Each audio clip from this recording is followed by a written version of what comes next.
Hey, what's up guys? Today we're talking about running back injuries, and I'm gonna give you two exercises, a core exercise and an excellent mobility exercise to fix it.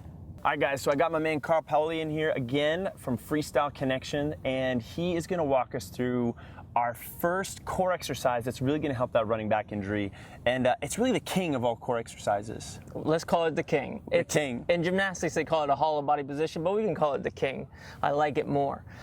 It's very basic, and it's actually really helpful because it's one of the most basic ways of adopting this neutral spine, which is key for anyone who has back pain or wants to avoid back pain. And a very simple way of doing that is just by lying down on your back right here.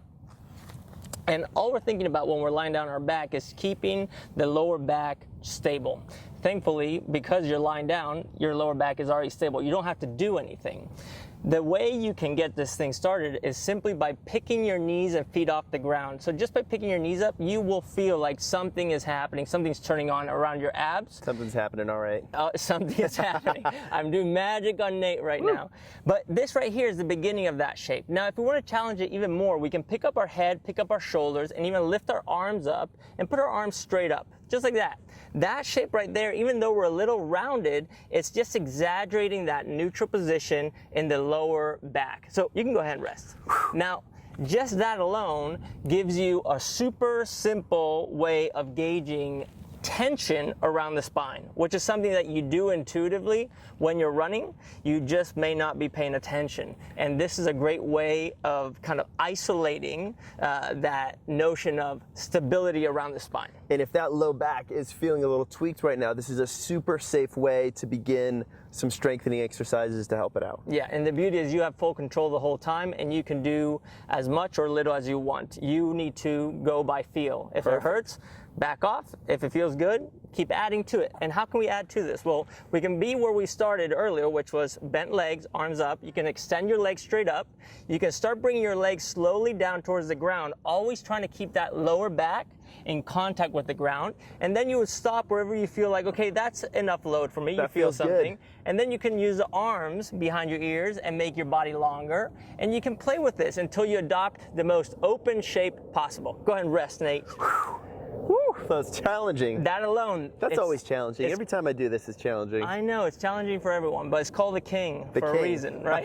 It's called the king. So try that out at home, see how that feels. That's right. Now, if I start to load up too soon, what's that common thing that starts to happen? We start to see that low back arch off the ground a little bit, Yeah, the low back right? starts arching off, and then you're done. But that is where you will have to be paying attention to what you feel. Right. And for some of you guys, you may feel a little neck pain with this when you hold it. So sometimes even putting a hand behind your neck is a nice way to take it off. And then sometimes, especially for my new runners, I just even like to have them practice extending one leg. Can they hold this? And then can they go one leg, one arm, and then two arms, and then both arms, both legs? That's just a nice way to add it. Guys, Call that the eagle. The eagle.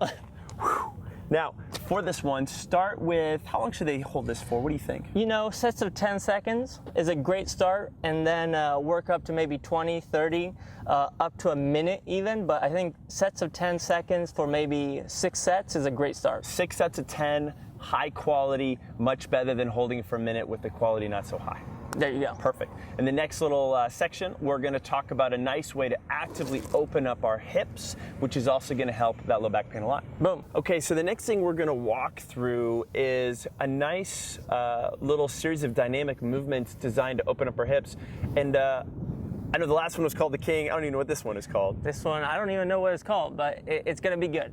Basically what we're looking at is we're just looking at a dynamic lunge. And when we think about stretching or opening things up to reach places where you're pain-free or just being able to get into certain positions, things don't need to be static or very aggressive. It can be a very gentle, dynamic motion that we can do. And this is what happens when you're running. Every time you take a step, you are moving your hips, you're shifting your side to side, you're rotating around, you're opening things up. But of course, when you do it a lot, you get pretty tight and stiff and wound up. So one basic thing that you can do is just standing with your feet maybe hip width apart and just rotating side to side. So this rotation as we do it is creating rotation at the hip level. And if you start paying attention, you'll I start can even realizing. feel that little stretch, yeah, right through the hips. Yeah, but I think a lot of people are going to feel beyond the stretch. They may even feel a little bit of vulnerability in the lower back. So what you want to pay attention to is, as you do this, can you squeeze your butt a little bit? Can you squeeze your belly a little bit? Just meet that resistance, meet that motion. From there, we can advance it by splitting the stance, so we can go into more of a lunge. And then you can do the same thing right there, just rotate side to side. Now, as we do this rotation, because this leg is kicked back, Nate is getting more access to that front portion of the hip, and it's more of a stretch. Same concept here, belly a little bit tight, butt a little bit tight. And you'll feel like maybe you can't access the left leg with the butt, but you'll be able to access that right leg. So when I have my right leg back, I'm really focusing more on this right hip, and when I switch to my left leg back, I'm starting to stretch more in that left hip. Exactly. The back leg is the leg that we are accessing the hip with. That's correct. Now, we can go from this more horizontal rotation to something a little bit more diagonal. So Nate now can start taking it, up and over. So now he's reaching and almost looking behind him.